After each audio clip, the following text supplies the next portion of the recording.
మీ బిడ్డ మీకోసం కొట్లాడేటైనా ఎవరినో అడుగో ఎవడో సంతకం పెట్టో ఏదో నిర్ణయం చేయాలని తిరగాల్సిన పని లేదు. ఆయననే సొంతంగా సంతకం పెట్టి మీ చెరుకు కర్మాగారం మీ పసుపు బోర్డును సాధించి సంతకం పెట్టే సత్తా జీవన్ రెడ్డి గారికి పార్టీ ఇస్తుంది. మరి ఇది నిజం కావాలి అంటే జీవన్ రెడ్డి గారు నిజామాబాద్ పార్లమెంటుకు గెలవాలి మిత్రులారా. ఒక్కొక్కసారి ఓటమికి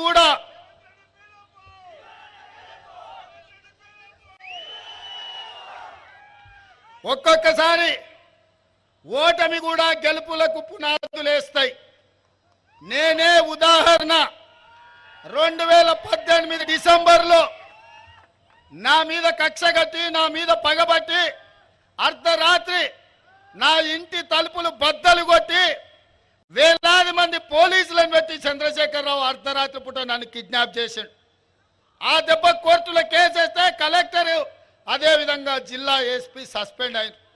కుట్రలు కుతంత్రాలతోని కొడంగల్ నన్ను కేసీఆర్ అసెంబ్లీకి ఓడిస్తే 3 నెలలు తిరిగే లోపలనే మల్కాజ్గిరి పార్లమెంట్లో దేశంలోనే అతిపెద్ద పార్లమెంటు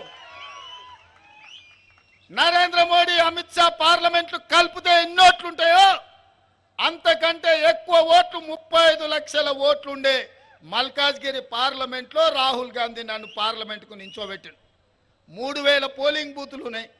నేను అడిగిన సార్ ఎట్లకెళ్ళి సాధ్యమవుతుంది, ఎక్కడ తిరగాలి 35 లక్షల ఓట్లు ఇదే అని.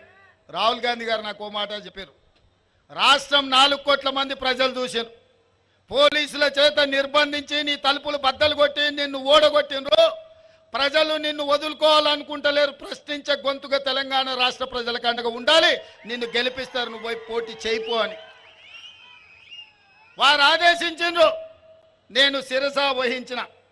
నామినేషన్ వేసి 14 రోజుల్లో 35,03,000 బూతుల కార్యకర్తలే సైనికులై కథన రంగంలో దిగి మల్కాజ్గిరి పార్లమెంట్లో నన్ను ఎంపీగా గెలిపించి ఢిల్లీకి పంపించారు. గల్లీ నుంచి ఢిల్లీ వరకు సమస్యల మీద కొట్లాడిన కేంద్ర నాయకత్వం దృష్టిని ఆకర్షించిన ఆ దెబ్బతోని నాకు పిసిసి అధ్యక్ష పదవి వచ్చింది. నిజామాబాదు రైతుల ఆశీర్వాదంతో అధిష్టానానికి నమ్మకం వచ్చింది. ఆనాడు పిసిసి అయినా ఈనాడు తెలంగాణ రాష్ట్రానికి ముఖ్యమంత్రి అయినా.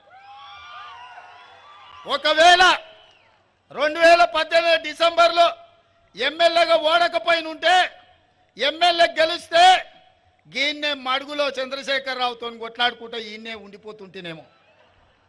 కానీ ఒక్కొక్కసారి అదృష్టం ఓటమిని కూడా గెలుపుకు పునాదులేస్తుంది.